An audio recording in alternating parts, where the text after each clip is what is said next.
안녕하세요. IM투자증권의 김동섭 이사입니다. 지난주 금요일날 우리나라장이 참 의외의 모습을 보였죠. 글로벌장들이 상당폭 상승한 상태에서 국내장은 마이너스로 끝나는 모습이었는데 그 시점에 나왔던 것은 이제 삼성전자의 실적 가이던스가 나왔죠. 그것이 삼성전자에서는 9조 5천억 정도를 시장에 발표를 했었는데요. 이 시장의 그 증권사들은 이제 외국계 같은 경우에는 9조 5천억대, 그 다음에 국내 증권사는 이제 10조 7천억까지 나왔던 상황이죠. 근데 이제 9조 5천억이 되니까 최악의 상태다라고 해서 뭐 어닝 쇼크 형태의 모습을 보이면서 국내장을 흔드는 모습인데요. 참 솔직히 개인적으로 보면 참 웃깁니다. 왜 웃기냐면 전분기가 8조 7천억이었어요. 영업이 8조 7천억에서 8천억이 늘었는데 이게 어떻게 어닝 쇼크로 계산을 하는지 이해할 수 없습니다. 실적 컨센서스를 너무 높여놔가지고 그것이 이제 시장의 실망감으로 다가왔다라고 봐야 되겠지만 삼성전자 입장으로서는 정말 선방을 한 거고요. 지금 경기로서는 정말 잘했다. 그러니까 이것이 이제 주가를 흔들었다는 거 정말 말이 안 된다라고 판단하고 있습니다. 그것은 결국 재평가가 되지 않겠느냐라는 생각을 해봐야 될 것 같고요.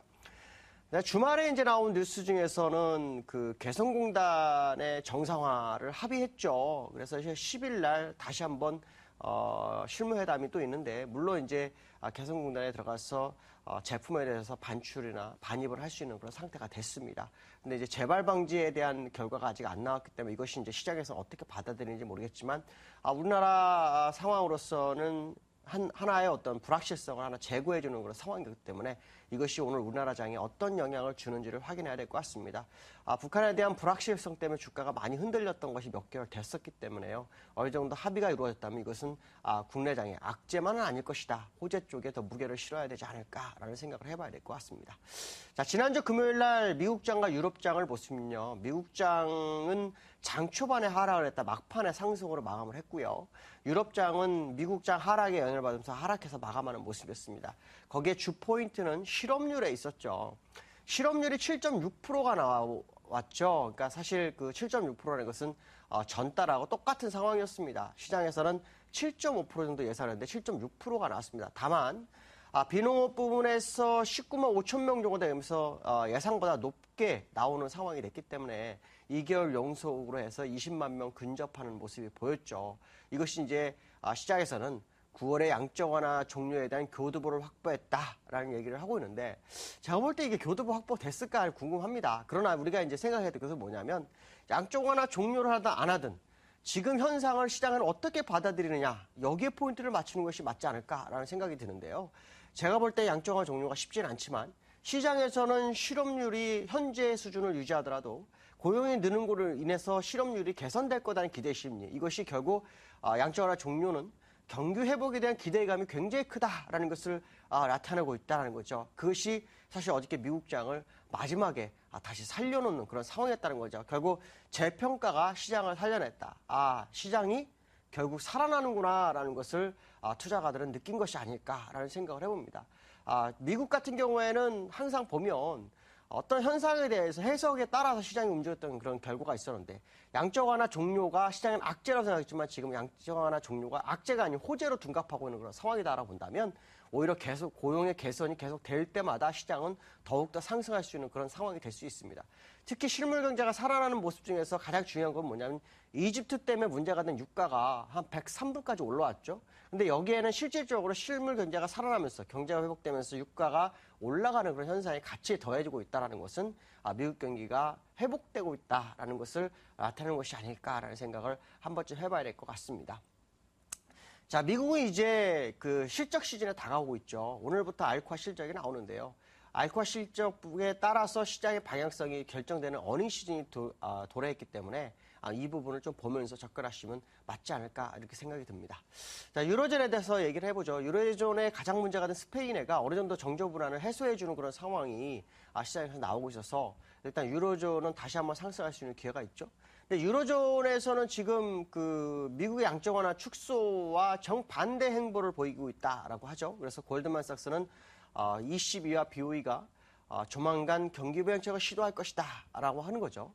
그러니까 미국이 출구 전략을 하더라도 우리의 갈 길을 가겠다라는 것이 현재 마리오 드라기 총재의 의견인 것 같습니다. 그래서 BOE는 비전통적 방식을 추구할 확률이 굉장히 높다고 보여지고 있고 20일 현재 양적 완화 축소에 대한 부분을 좀 더 완화하는 자세가 아마 이루어질 것이라는 거 현재 시장의 모습이고요. 이것 때문에 이제 유로존이 아마 상승할 수 있는 계기를 마련하지 않겠나라는 생각을 해봐야 될 것 같고 유로존 때문에 미국이 양적 완화 축소하더라도 그 충격은 덜할 수 있다라는 생각을 해봐야 될 것 같습니다. 자, 다음에 이제 중국에 대해서 말씀드리죠. 중국은 지금 1,000억 위안 정도를 인민은행에서 시중은행에 예치를 한다고 하죠. 시장에 돈을 풀어주는 국면으로 접어들기 시작했다라는 부분이 상당히 중요한 것 같습니다. 무슨 말이냐면 경기 부양을 하지 않더라도 적어도 시장의 유동성 위기만큼은 막겠다라는 것이 인민은행의 생각인 것 같습니다. 그래서 지급 준비를 해놓은 부분을 2개월 연속으로 중지시키면서 1,000억 위안 정도로 시장이 풀어져서 1,460억 정도의 위안이 시장에 유통되고 있는 그런 상황이 발생해서요. 일단은 긴축 기조에 편향됐던 모습이 유동성을 풀어주는 쪽으로 방향을 선회하고 있는 모습입니다. 그렇지만 실제로 중국이 살아나기 위해서는 경기 부양책을 좀 더 강하게 할 필요성이 있다라고 판단하고 있고요. 경기 부양을 위해서는 금리 인하나 지준율 인하에 대한 부분이 시장에는 아주 필요하다라고 봅니다. 어쩌면 지금 1,000억 위안 정도가 풀어졌다 해서 이것이 시장에서 해결될 거다라는 생각은 뭔가 잘못된 것 같고요. 일시적인 아마도 자금의 어려움을 해소해주는 정도로 바라봐야 되지 않을까. 결국 경기 부양책의 카드를 빼야만이 시장을 살리는 데 아주 중요하지 않을까 이렇게 판단을 쓰고 있습니다.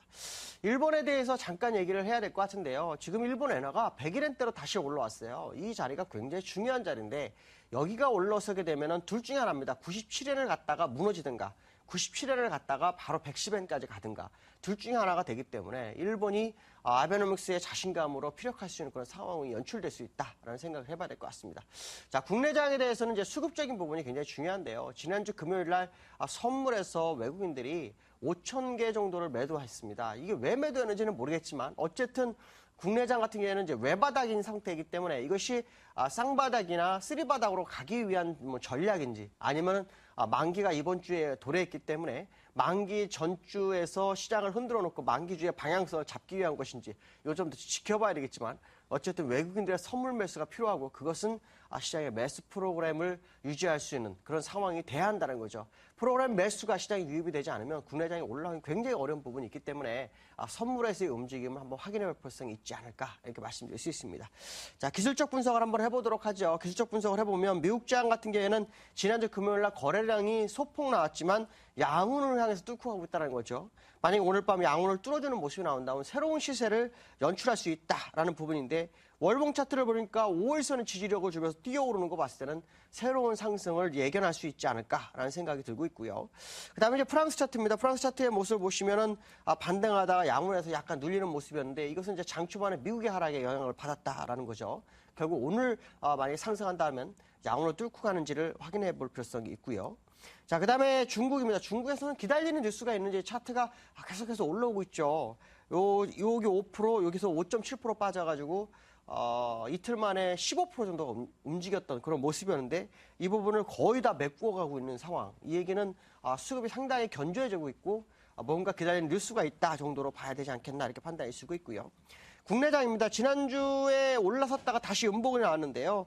전환석 값이 오늘부터 우상향으로 틀기 시작합니다. 내일이면 가장 급격하게 틀기 때문에 최소한 국내장이 오늘 버텨주기 작업은 돼야 되고 그렇지 않고 만약에 좋다면 상승 쪽으로 무게 실어준다면 수급이 내일부터는 크게 변할 수 있다라는 부분을 생각해야 될 것 같고요. 유가 부분입니다. 103불까지 올라왔는데요. 완전히 뚫어버렸죠. 유가가 엄청난 상승이 진행이 될 것이다라는 생각을 한번 해봐야 될 것 같고요. 엔화도 역시 뚫었습니다. 그래서 97엔이나 99엔 정도까지 밀렸다가 올라갈 것인지 아니면 바로 뚫고 가시는지 봐야 되겠지만 일반적으로 한번 누르고 가는 경우가 많기 때문에 이 부분을 봐야 될 것 같습니다. 자, 한 주의 시작인 월요일입니다. 오늘도 즐거운 하루 되시고 승리한 하루 되시기 바라겠습니다. 여기까지 하겠습니다. 감사합니다.